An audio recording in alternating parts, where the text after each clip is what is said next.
welcome to this episode of Chain Conversations. My name is Laura McQueen and I'm the MD here at Leaders. This season is part of a programme called the Leaders Meet Diversity series, which we've been running in partnership with Facebook for a couple of years now.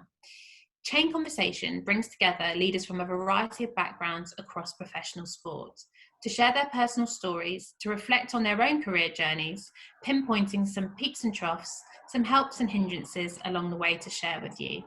The premise is simple, really. Person A picks person B to interview, person B picks person C to interview, and so on and so on. So over the course of the coming months, you'll really get exposed to quite a lot of independent personal journeys throughout the sports industry. The aim is to inspire you, to energise you, and to showcase why diverse thinking and diverse opportunity makes for a better business across sport and beyond. I really hope you enjoy it and speak to you soon.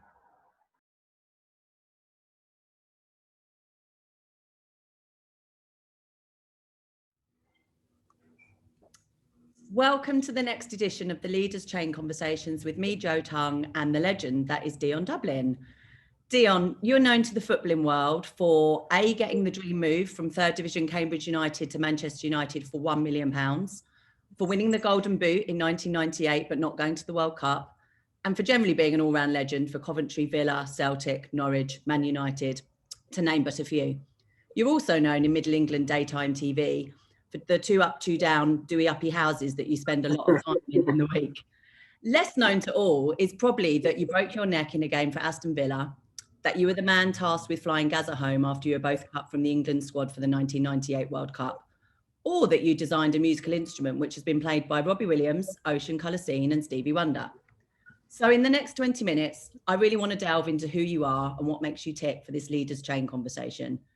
Now, I've known you for years. A disclaimer here, Dion was actually my first ever client when I became an agent many years ago. And the one thing I would describe you as is a leader, be that on the pitch, be it pitch side, be it in a TV studio, or be it amongst friends. Is that something that you acknowledge as one of your attributes, or is it something that you aspire to be? No, I like that. I like being called a leader. I like being thought of as a leader. I like the pressure that's put on leaders' shoulders. I like having to make decisions for a team and for a group. Then they can come to me and say, yes, that was right, or no, that was wrong. I'm happy to do that. And for people to look at me as a leader, especially on the pitch, Joe, it was nice. I had to manage, I call it managing on the pitch. I had to manage the likes of Gareth Barry, J. Lord Samuel, God rest his soul, Gareth Southgate was captain at the time, but they'd always come to me. So, yeah, I just love the pressure of having to perform all the time and get it right all the time. You mentioned there playing with lots of great names. So let's go back to the beginning of your football career. Talk to me about growing up in Leicester and how your whole footballing journey began. That was pretty bizarre. I started when I was 9, seriously kicking a ball about when I was 9. From the age of 9, under 10s, 11s, 12s, all the way through to under 15s, I was playing for Leicester schoolboys, for the county. I was doing whatever I could to get to training. I was pestering my mum and dad. Please take me. Please take me. You didn't make your bed last night. Oh, please take me. That, I was just trying to make my way in the game and make my name in the game. My dad, the big turning point for me, having played all that non-league football and playing men's football at the age of 14 and getting a proper battering physically, it made me turn into a man very quickly physically. What the turning point was my dad seen the potential in me. I'm one of 4 boys, one of 5 children, the youngest of 5. My other 3 brothers all tell me that they were better than me, but they weren't. And my sister will always say that you're the youngest, do as you're told, and I always did. But I think, exactly. Carmen, my sister's in charge. I've got to give her a name check, otherwise she will tell me off. So my dad wrote one letter. He wrote one letter to 92 professional football clubs at the time, and he photocopied it and sent it to every single one of them and waited for replies. And it went something like, "Hi, I'm Mr. Dublin. My son's name's Dion Dublin. He's very good at football. He scores goals all the time. He's ripping it up in this league, ripping it up in that league. That wasn't his vocabulary, obviously, but he's doing well here, doing well there. I'd like you to give him a trial, please. So from those 92 letters that he sent out, I think we've got about 12 replies, and about 9 of them said, yes, we'll give you a trial. 6 of them or 5 of them went through with that. Spurs being one of them, Leeds, Birmingham, Norwich City, Stoke. And I literally travelled around those clubs that accepted me, just trying to find my way in the game, Joe. And that's how really my professional footballing journey or seeking of it started. And so you talk about your dad being very influential there, and your older brothers and Carmen, your sister, obviously. As a young footballer in Leicester, who were your role models on the pitch? Who did you see, who were your idols at that time? Well, my footballing idol, even from a young age of sort of 12, 13, has always been Cyril Regis. God rest his soul again. I love that man. And I am going to get through this without tears and blubbering because he means so much to me. That I looked at him and I just tried to copy what he did. I never got anywhere near close to him, to be honest with you, because he was quick, he was powerful, he was skillful, and he didn't do a lot of talking on the pitch. Cyril was very sort of unassuming. You wouldn't know he was there until he physically told you that he was there. He'd score this goal from 30 yards, which you didn't think he could do. He'd knock the ball past you, and then you think, I've got there first, I'm fine. And he'd just come by you with sheer pace. So they're the kind of things I tried to copy from Cyril Regis. And just being a very nice bloke, having lots of humility, and not being a big head, so to speak, even though he was that good. He let other people do the talking for him in regards to his talent. And going through what he did, like lots of other black players in that time, and to still achieve what he did, incredible. You mentioned there, obviously, Cyril did go through all those battles with racism in the 70s. Was it important to you to see somebody like that on the pitch doing the business as a young black boy growing up, trying to find his own way? Yeah, 100%, Joe. I was born on a council estate in Leicester. Like I say, big family, 1 of 5, mum and dad, doing what they possibly can to make sure that they got me and the other boys to training and Carmen to piano lessons and whatever it may be. They gave us all they had. You know, my mum and dad's well-known phrase was, if we haven't got it, you can't have it. It's as simple as that. If we have it, then of course we'll give it to you. And what I mean by that is pocket money and nice sweets and nice crisps and stuff, which was massive back then. And a lot of the stuff was saved for special days, like a Friday and a Saturday where you've worked really hard and you can have nice stuff. But when you're a boy then, when you're watching the game of football, you are drawn towards people like you, going through situations like you're going through. Cyril Regis was a little bit older than me. He was playing professional football. I wanted to be playing professional football. He was scoring goals. He was standing out. He was being a leader.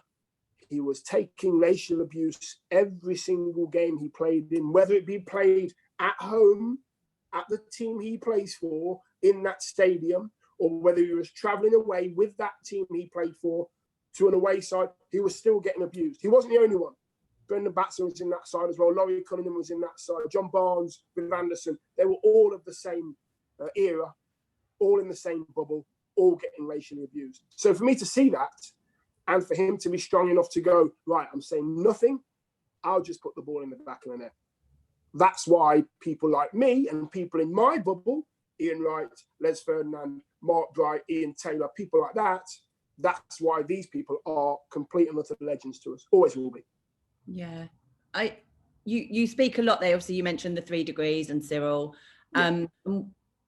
They were sort of so important to young black people at the time, and are still so important to us all now. And we've seen a huge reaction from the football family, especially recently, to the Black Lives Matter campaign. How much did you discuss racism with your teammates? You mentioned sort of your compatriots, so Brighty, Ian Taylor at Villa.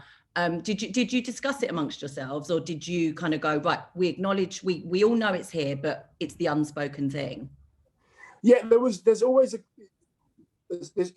the unspoken thing in the public. But when you're in the dressing rooms, you always talk about it. When you're in the, it's like the comfort of your own home, so to speak, which is our dressing room. That's where we feel comfortable, in our stadium. At that, you spoke about Ian Taylor at Villa Park, that was, and we'd speak about it, and we'd always have a laugh about it in regard, don't let it get to you, kind of thing. You know, don't react to it. Don't let them win. Keep playing the football we're playing. Dion, don't say anything to the guy behind the goal who's giving you dog's abuse when you're playing against the away end, and they're all there shouting you, and you're getting dog's abuse at a corner, because when you get a corner, the ball goes out into the fans, and you're stood at the near post and you look into the crowd and they're giving you dog's abuse, black this, black that. Don't rise to the bait, Dion. Put the ball in the back of the net. They were the kind of conversations that you had to have, because my emotion, and you know me as well as anybody else on this planet, Joe, that I'm very much right, I'll deal with this myself. Thank you very much. I don't mind. I'll physically deal with this, regardless of who you are. Let's have a chat. I'm not talking fisticuffs, something. Let's have a chat. Why are you calling me that? Well, that's the way I would want to do it. But my manager and my players saying, listen, Dion, let's not do it. You can't win like that. So there was lots of conversation, and we came to the conclusion that it's best to say nothing, which was possibly the wrong thing to do. We didn't tell the hierarchy that could have done something. We didn't tell staff. We told each other, and we helped each other, and we had each other's back, but we didn't really tell the people that could have possibly made a difference at the time. We were big men, though. We were not kids. We were big men. We didn't want to be seen as, oh, look at these moaning again.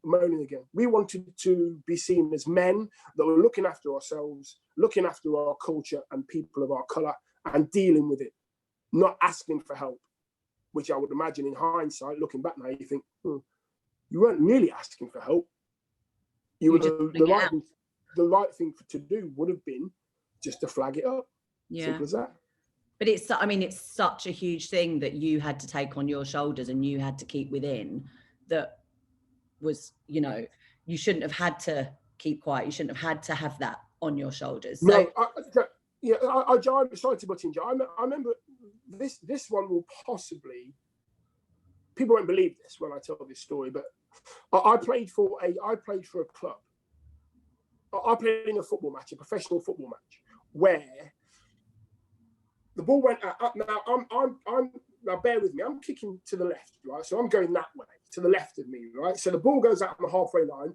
It goes into our home fans area. There's a fan that's holding the ball. I'm shouting to him, give me the ball, because I can see that my strike partner is in on goal. If I get the ball, bam, I can throw it to him. And he's looking at me, and he's giving me verbal abuse. Again, black this, black that, you C, you B, you everything, you N-word, everything. I've never heard some of the words that he used, which was pretty bizarre. And after about 10 seconds, 15 seconds, which felt like about 3 minutes, I'm looking over my shoulder as if to say, that can't be, he's supporting me, and he's got the same colour shirt as me, and I'm going like that. And after about 15 seconds, he's got the ball in his hands, just about to throw it to him, and he says, Dion, not you, you black, blah, blah, blah. So there was another black player in the other team, and I'm thinking, well, that's just ignorance and uneducation. yeah. No education. So for me, you just had to carry on. You just had to carry on. I bizarrely just carried on, kind of baffled internally. But for me, it just goes to show that it is still life. I've been retired now 11 years. And 11 years ago, that was happening, and now it's still happening. So and we're still chatting about it. It was rife back then. It's rife now. It was rife for Cyril Regis and all those people back in the late 70s, 80s, and 90s as well. Why? That's the big question. I mean, I would say at that time, you obviously felt you couldn't verbalize it. You couldn't be vocal about it. You couldn't use your platform to challenge it. How do you feel now, seeing the sort of the next generation, the current players, who are using their platforms for change and being sort of comfortable to address it and challenge it publicly? I think the Rashfords and the Sterlings and the people like that are our voice right now. They are speaking on behalf of us because they have that platform. Yes, I have a platform, and the Wrighties and the Ferdinands, we still have a platform. It's not so much in the public eye as these guys. They're the current bunch. They're the boys that are taking us forward, or potentially can take us forward, and hopefully through this mess and this minority, let's get it right, minority of racism in this country. They're doing a great job. They are doing a fantastic job, but they can only do their job if they're getting support from the hierarchy, like the AFA. The Premier League, for me, right now, the Premier League have said that's enough. For me, the Premier League said that's enough. We have to do something about this. There's too many of our players, forget the black, forget the white, there's too many of our players getting racially abused on the pitch. We have to do something about it. And they are now taking a huge stance, which I think is very good, and therefore gives Rashford and the Sterlings the platform they need to give their argument more weight. And also you as kind of one of the most prominent black faces on network television, you know, one of our most prominent football pundits, do you feel a responsibility to use your platform as well, even if you weren't able to when you were a player? Yeah, I do, and I'm trying, and I'm banging the drum. I do love drums and percussion. I'm banging the drum. I'm trying to let people know what my feelings are, how I think we can change things or adjust things to make it better for black players. The only thing you can do, Joe, is put your points across, put your personal points across, collectively as well as an individual, and hope people are listening and hope people want to do the same as you. I don't know how many times I've been on Football Focus now and I've said, Mr. Prime Minister, please help us out. Please, if you can educate the kids, we will dilute the issue of racism in this country. All you have to do is educate the kids. Simple as that. If the kids aren't born racists.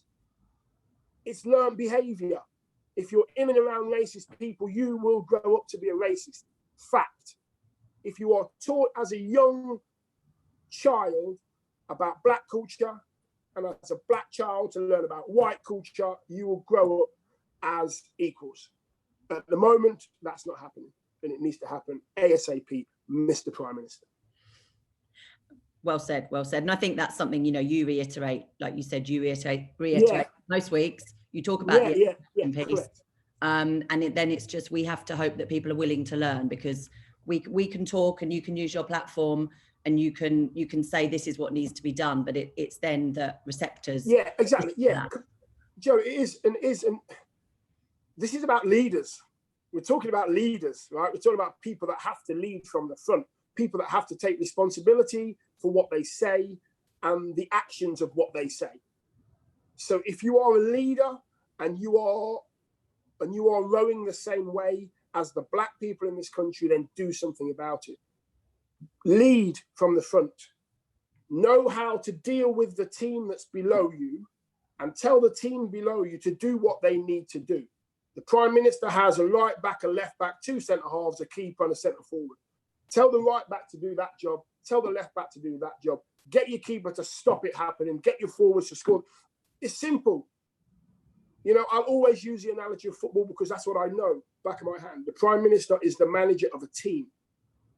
Delegate jobs to those players and get them to do their jobs to stop the other team scoring or being racist. That's what it's about. Take responsibility. I like that. I like that football team analogy. It's a good. Everybody loves football, Joe. Everybody loves their football. No, it's true. It's the common denominator, isn't it? Everybody loves their football. At the moment, it seems to be happening in football more because we watch football more and football's on the TV more. It's happening in general life as well. Don't get me wrong. It happened to me 2 years ago in Chesterfield. I'll reiterate, before I tell you this story, the people of Chesterfield were absolutely devastated that what I'm going to tell you happened in Chesterfield. And they all, 99% of that population in Chesterfield apologised to me on social media afterwards. Anyway, Homes Under the Hammer duty. I do 2 houses a day with Homes Under the Hammer. I've done 1 house, went to the supermarket with a friend. As I'm going in the supermarket, there's a lady coming out the supermarket. She had a really heavy trolley. It was going to the left, just about to hit the door frame. She had a companion with her as well, who looked about 30 years old. I grabbed hold with my finger. I pulled the trolley away from it, banging into the door. And the lady with the blonde hair, who must have been about 30-ish, 35, young lady, she said, "Get off my trolley, you BB." And I thought, surely that can't be right. Surely you can't be that angry. I just tried to help you out a little bit so you didn't crash your trolley, and you're calling me a black whatever. And that's when I thought to myself, okay, so it's not just happening on the pitch. It's happening in general life in the country. Why is it happening in general life in the country? Because it's instilled in certain families. Generational. I wanted to believe that racism was generational. And if it's generational, that generation's past. That generation's gone. Or we are at the end of those generations. We are not at the end of those generations. Yeah. And that was just 2 years ago.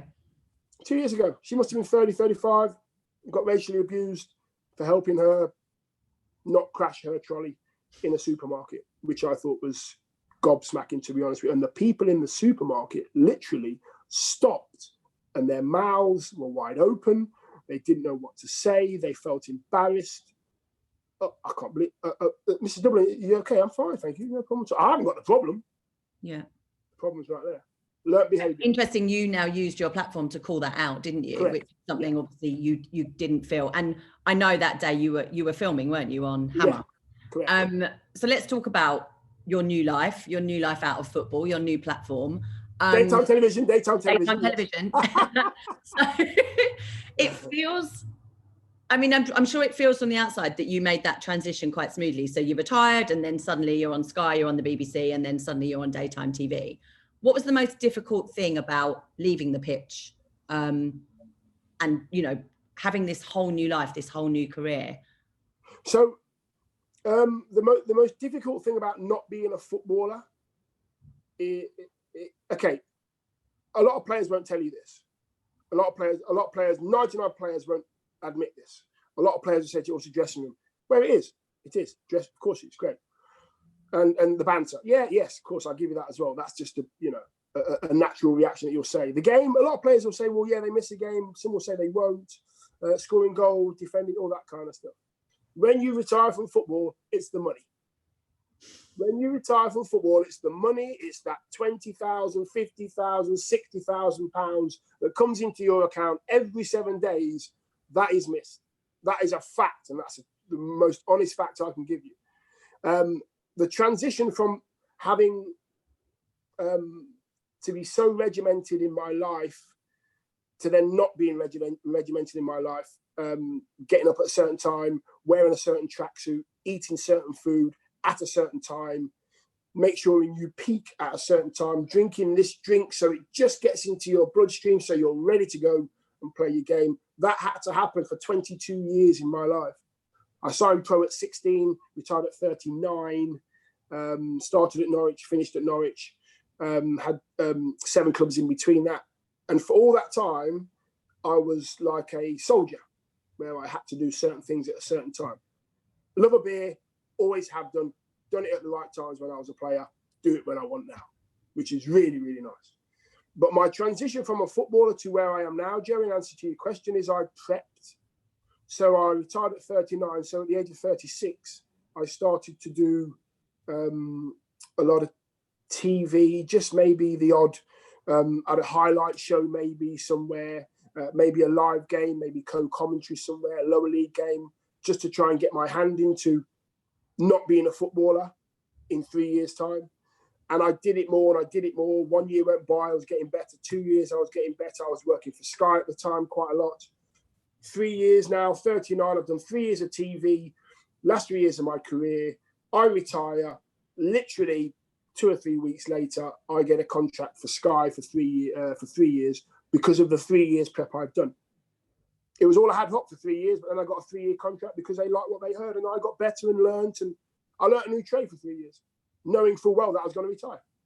So you were ahead of the curve really, because you were thinking about it years before you retired. Do you talk to current players about that and about their options? Yeah. Because there's the fact that X amount of players become bankrupt within a year of retiring because they haven't thought about it. They're living the dream. They're living the life, like you say. The money's coming in, the adulation's coming in. You're regimented. Your life's all in order, and then suddenly one day it does just stop. Do you discuss that with current players? Yeah, the hardest thing about telling players about that fact, letting them know about that, is that they are young, and we've all been young, and they either are earning a fortune and don't believe it's going to happen to them very quickly, or they believe that I'm fine, it'll be okay, the money's always going to be there.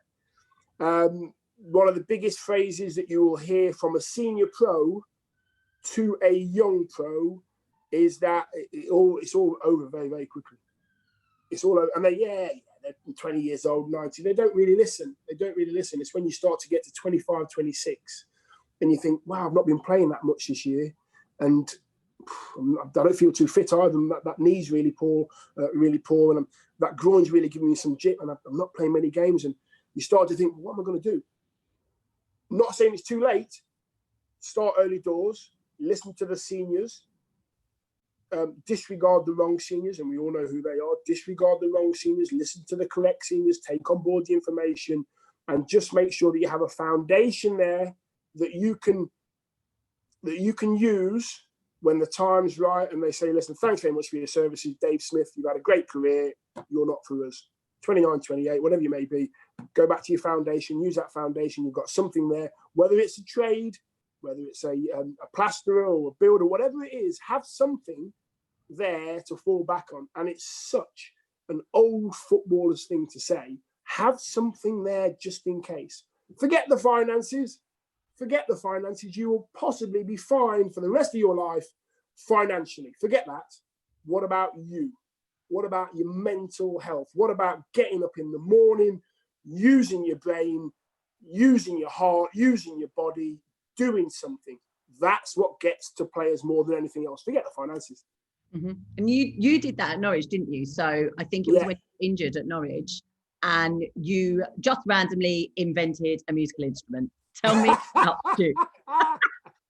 It was a little bit random. I love it. Random. I know, yeah. Well, all my family, they play musical instruments. I've got a bass guitar, lead guitar, drummer, sister keyboards. Mum, when she was alive, played the mandolin. My dad's 81, plays the bass in a reggae band. Even now, he plays in a reggae band. Sits at the back, cool as you like. Bam, loves it. So yeah, I invented a musical instrument because that's all I could do: hit things and make rhythms and all that kind of stuff. So yeah, invented it while I was at Norwich. Got what it is. It's a square box. It's a hollow square. If you can imagine a wooden square box, 9 inches by 9 inches, nothing in the middle, just 6 sides. Hit it on every side. It gives you a different tone. Simple, like a dice, like a huge dice. Got the brothers over, had a bit of a jam, sounded okay. I put it into production. I don't know why, and it's still going. I love it. And you're playing it down a bit here because it is actually played by professional musicians, isn't it? I mean, you went to LA and Stevie Wonder had a go. Robbie Williams has been on it. Ocean Colour Scene use it. This isn't just, I just have a little jam in my... No, it was it was amazing when Stevie played it. I don't know, 7 years, 8 years ago now.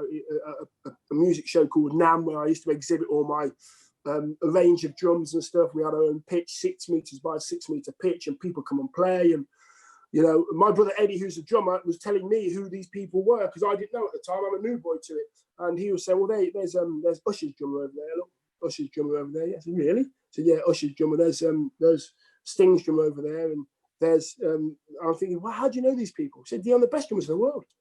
The best drummers in the world are coming over to your pitch and playing the Duke. And you don't know who they are. I don't. Football is fine. He knew everybody. And the drummers who play the Duke now, I know them all. Stanton Moore, Thomas Lang, Louis Conte. I know them all. They're geniuses. And they play my percussion drum, which I invented in Norwich. Hammer and nails. I made the first one, hammer and nails. From the hardware store. From the hardware store, exactly. Yeah, exactly. It was. Absolutely loved it. So obviously you've got the Jube. You work for BBC. We see you on our screens daily. You do some work for Sky. You're at Premier League Productions today. What's next for you? What are you currently up to? Well, at the moment, I've just finished my first series of my new podcast, which is called Dion's Gaffer Tapes. It's out actually tomorrow. Joe, good timing, by the way. Out tomorrow, which is good. I speak to some of my old managers and managers in general. I think the first one out is Glenn Hoddle tomorrow. Had a good half an hour, 40-minute chat with the gaffer, asking him about. He didn't take you to the World Cup. He didn't take me to the World Cup. Yes. How's that conversation? I couldn't throttle him through the Zoom call, unfortunately, but he's great. And, you know, he always genuinely says, Dion, the hardest decision I've ever had to make as an England manager was not taking you to the World Cup, because I didn't really have a genuine excuse not to take you, to be fair. It's like taking two players. So you won the Golden Boot that year. So yeah, exactly. So and, you know, and he knew that, and, you know, he spoke to me about that, and so many things, managing certain players, and being a player himself and being a bit of a genius for Spurs and England as well. I spoke to him about that. So there's loads, Gordon Strachan, John Gregory. You know, I love chatting to people, and as you can tell, I do talk a lot. Sorry. Yeah. So on that note, I think we are genuinely out of time, but you've been brilliant. Thank you very much. I've known you for years, but there's things in there that, you know, even I didn't know. So thank you so much for joining me in the Leaders Chain conversation. You've been absolutely amazing, Dion Dublin.